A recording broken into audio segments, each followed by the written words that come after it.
ఎన్నికే అని వాళ్ళందరికీ ఎక్కడ కలిసినా ఎవరు కలిసినా ఈరోజు నా వంతు సహాయం నేను చేయడానికి రెడీగా ఉన్నా. ఎందుకంటే అలాంటి పరిస్థితి ఏ ఆడబిడ్డకి రావద్దు, ఏ కుటుంబానికి రావద్దు. నేను మనస్ఫూర్తిగా సార్ ఈరోజు ఏ చరిత్ర చెప్పుకుంటే నేను ఎస్టీ సక్సెస్ తీసుకురాలేదు. నా జీవిత చరిత్ర మాత్రమే చెప్పుకుంటూ టీం తయారు చేసిన గురుగారు మీటింగ్లు మాత్రమే వినిపించుకుంటూ బయటకు వస్తున్నా. సో నిజంగా నేను డిసైడ్ అయినా, నాకు నేను డిసైడ్ అయినా. సో ఫస్ట్ వచ్చినప్పుడు నాకు సంబంధం లేదు, ఆయన మంచిగా చూడట్లేదు, మా అత్త మామ నన్ను కేర్ చేయట్లేదు, పిల్లలకి ఏం అడిగినా ఇయ్యలేకపోతున్నాను చెప్పి.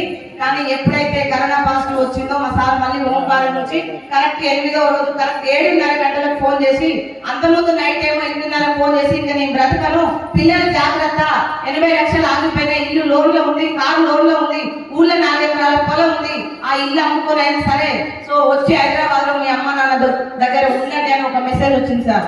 సో అది 7:30 వరకు నైట్ అంతా ఏడ్చుకుంటూ నైట్ మొత్తం నిద్ర పోలేదు.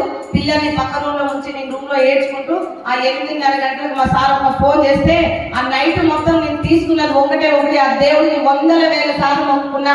ఏదైనా అవకాశం ఉంటే బాగుండు, అవకాశం దొరకాలి, ఏమైనా చెయ్యాలి అని డిసైడ్ అయినప్పుడు నీ ఎలాగైనా సరే వెస్ట్ చెయ్యాలని డిసైడ్ అయ్యి ఆ రోజు నుంచి మొదలు పెట్టిన సార్. నేను మొదలు పెట్టినప్పుడు 80 లక్షల అప్పు, కరోనా పాజిటివ్ వచ్చి బిజినెస్ లో లాస్ లో ఉంది. సో ఎవరు అందరు చుట్టాలు బంధువులు అందరూ దూరంగా అయిపోయారు.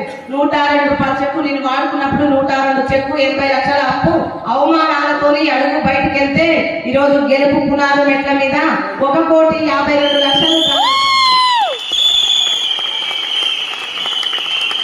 సో అందరికి వస్తాయి అవమానాలు.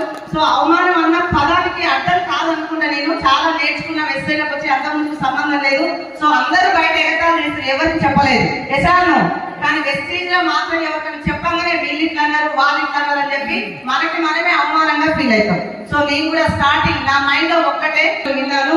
సో పేదవాడిగా పుట్టడం మన తప్పు కాదు, పేదవాడిగా మరణిస్తే మాత్రం ముమ్మాటికి నీ తప్పే. సో తుఫానుకు తలవంచని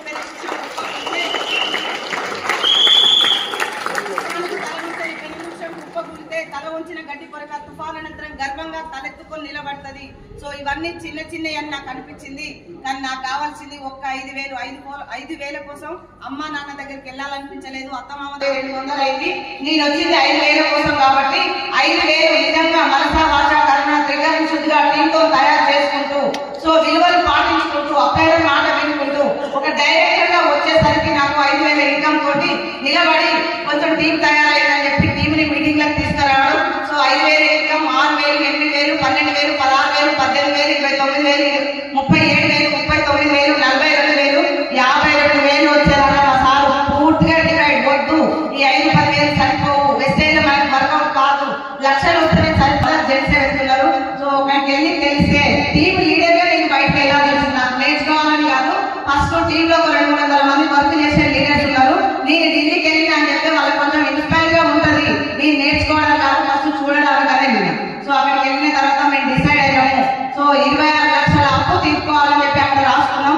అప్పు లేదు, 2023 వచ్చేసరికి ప్రశాంతంగా కారు దొరకాలి, అప్పు తీర్చుకోవాలి. ఎకరం భూమి అప్పుల పాలైనప్పుడు కరోనా లాక్డౌన్ లో బిజినెస్ లాస్ లో ఉంది కాబట్టి ఇక్కడ భూమి అమ్ముకోవాల్సి వచ్చింది. ఆ ఎకరానికి 2 ఎకరాలు తీసుకోవాలని డ్రీమ్ రాసుకున్నాము. 2024 వచ్చేసరికి మొత్తం కంప్లీట్ చేసుకున్నాం. ఏది అనుకున్నామో అది జరిగింది. సో మనం చేసే అందరికీ నచ్చవు, మనం ఏం చేసినా 80% నచ్చదు, వాళ్ళకి నచ్చలేదు కానీ మనకు నచ్చిందా లేదా?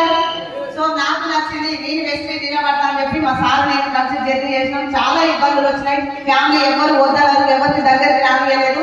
ఫస్ట్ సంవత్సరం అంతా మాకు అర్థం కాకుండా అసలు డిసైడే చేసుకోలేదు ఏం చేయాలో. 2 సంవత్సరం వర్క్ చేస్తే 1,00,000 వచ్చింది, వస్తుందా రాదా? సో అందుకని ఫస్ట్ 1,00,000 రాదు, అనుభవం వస్తుంది, టీం వస్తుందా పోతుందా ఎవరు వస్తారు. సో 1,00,000 వచ్చింది. ఆ సంవత్సరం అంతా 26 లక్షలు అప్పు తీసుకున్నాం. 2వ సంవత్సరం 14,76,000 కారు తీసుకొని కియా సోనెట్